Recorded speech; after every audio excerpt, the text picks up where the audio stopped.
How to manage and change your website or blog theme on Blogger. Hello guys, so all what you have to do is so simple. Just follow with me.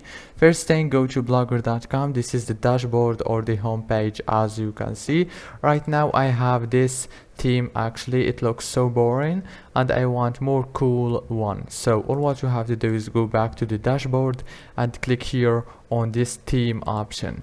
Now after you click on theme, you will find many free templates that you can use on your website. So let's choose one of these, for example.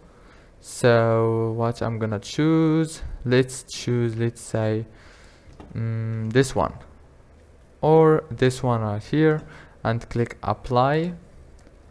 Now let's check the website, and here you go. Now it looks so good. And yeah, if this video was helpful, please don't forget to like and subscribe, and thank you for watching this video until the end. See you later.